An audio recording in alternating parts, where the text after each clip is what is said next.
Olá, tudo bem com você? Espero que sim.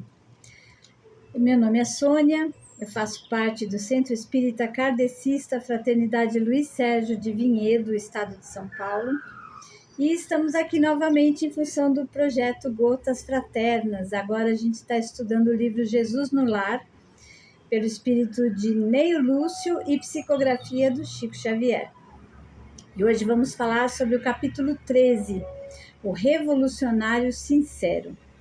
É muito interessante esse capítulo, tem muitas lições. Eu vou ler a história e depois vou fazer alguns comentários.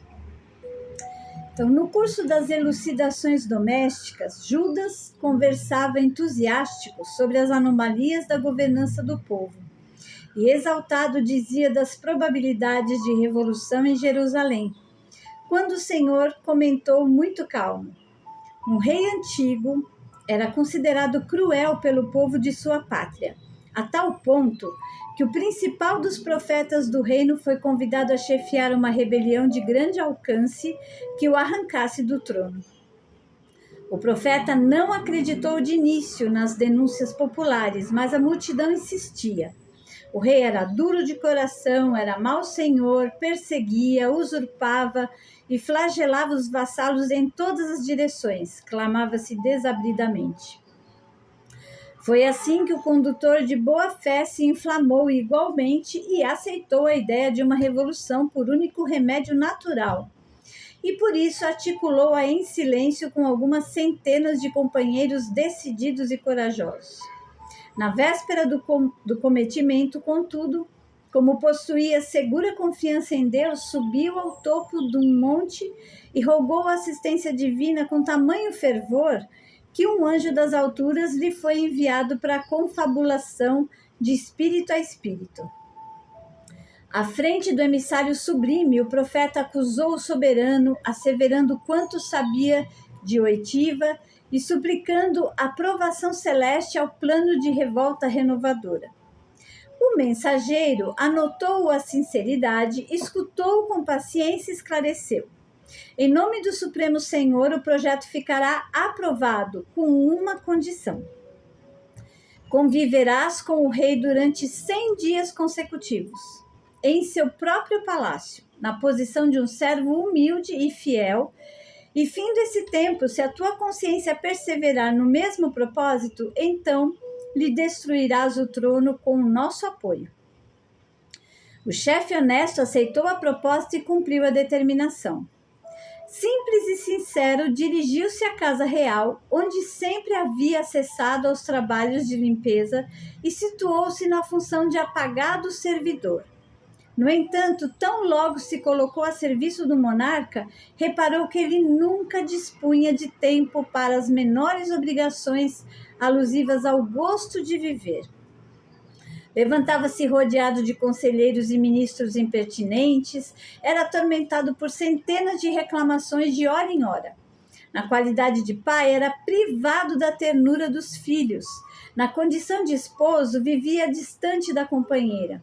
Além disso, era obrigado frequentemente a perder o equilíbrio da saúde física em vista de banquetes e cerimônias excessivamente repetidos, nos quais era compelido a ouvir toda sorte de mentiras da boca de súditos bajuladores e ingratos.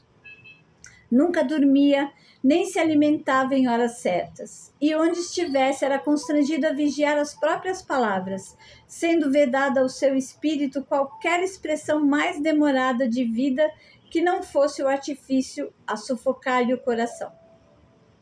O orientador da massa popular reconheceu que o imperante mais se assemelhava a um escravo, duramente condenado a servir sem repouso em plena solidão espiritual, porquanto o rei não gozava nem mesmo a facilidade de cultivar a comunhão com Deus por intermédio da prece comum.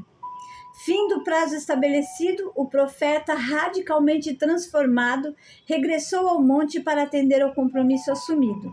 E notando que o anjo lhe aparecia no curso das orações, implorou-lhe misericórdia para o rei, de quem ele agora se compadecia sinceramente. Em seguida, congregou o povo e notificou a todos os companheiros de ideal que o soberano era talvez o homem mais torturado de todo o reino, e que ao invés da suspirada insubmissão, competia-lhes a cada um maior entendimento e mais trabalho construtivo no lugar que lhes era próprio dentro do país, a fim de que o monarca, de si mesmo tão escravizado e tão desditoso, pudesse cumprir sem desastres a elevada missão de que fora investido. E assim a rebeldia foi convertida em compreensão e serviço. Judas, desapontado, parecia ensaiar alguma ponderação irreverente, mas o mestre divino antecipou-se a ele falando incisivo: a revolução é sempre o engano trágico daqueles que desejam arrebatar a outrem o cetro do governo.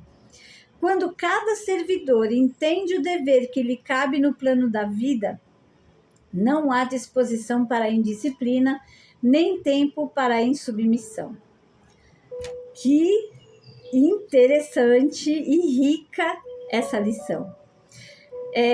Quando li, me chamaram a atenção alguns pontos que eu queria compartilhar com vocês. O primeiro, a questão da verdade.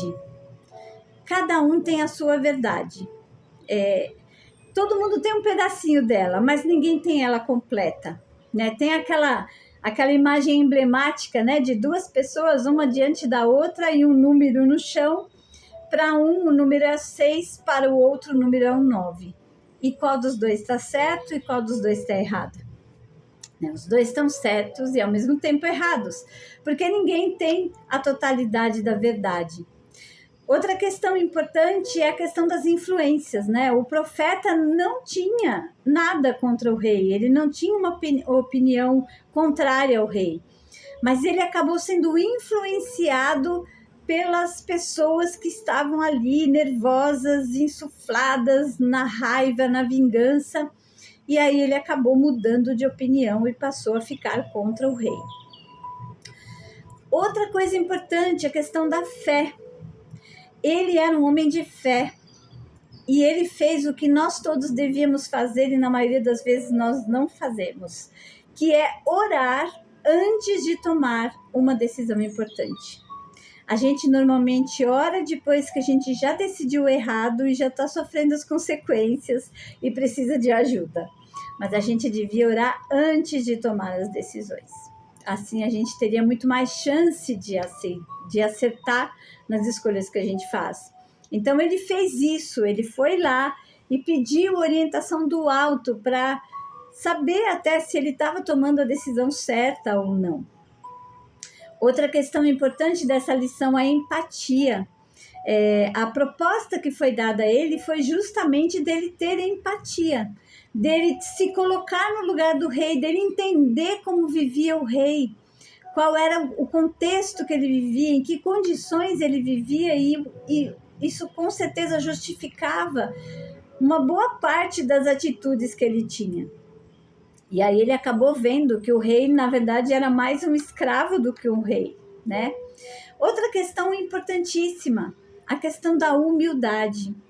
O profeta foi humilde em reconhecer que ele estava errado, que ele pôde perceber que, na verdade, o rei tinha uma condição muito diferente da que ele imaginava e do que todos imaginavam. E aí ele reconheceu que estava errado e pôde voltar atrás na sua decisão. Outra questão importante, ele levou isso para as pessoas, né? A importância de se comprometer com a melhoria da situação, não esperar que a solução venha só de fora, entender que cabe a cada um de nós tomar as melhores decisões para que a gente possa ter uma condição melhor de vida em todos os aspectos, né? E aí Jesus fala uma frase muito importante. Quando cada servidor entende o dever que lhe cabe no plano da vida, não há disposição para a indisciplina, nem tempo para a insubmissão. E é bem isso, né? Quando a gente realmente foca naquilo que nós devemos fazer e não ficamos olhando no que os outros deveriam fazer, a gente tem mais chance de fazer o que precisa ser feito. E essa é uma outra questão. A gente sempre espera que os outros façam o seu melhor, que os outros deem o seu melhor quando lidam conosco. Mas o quanto nós estamos dispostos a fazer o nosso melhor aonde nós estivermos, com as outras pessoas, com as atribuições que temos. E isso tem muito a ver também com a parábola dos talentos, né? Onde aquele senhor distribuiu talentos entre os seus servidores e cada um lidou com esses talentos de uma forma, e teve um que escondeu os talentos, enterrou. E, na verdade, muitas vezes é o que a gente faz, né? Muitas vezes nós enterramos os nossos talentos, ao invés de colocá-los a serviço de um bem maior, né? Que não envolve só nós mesmos, que a gente possa sempre buscar fazer o nosso melhor, sempre, não só em relação àqueles que gostamos muito, mas como um compromisso com a comunidade como um todo. Então, se a gente quer que algo de bom aconteça, que nós sejamos o exemplo, que façamos primeiro aquilo que a gente deseja que aconteça. E é isso, eram essas as questões que eu levantei, esses pontos que eu achei mais importantes, mas eu gostaria que vocês deixassem o comentário de vocês sobre qual ponto vocês acharam mais importante, se tem mais algum que vocês perceberam e eu não trouxe aqui, vamos aprender juntos, tá bom? Desejo muita paz e muita luz a todos. Até a próxima.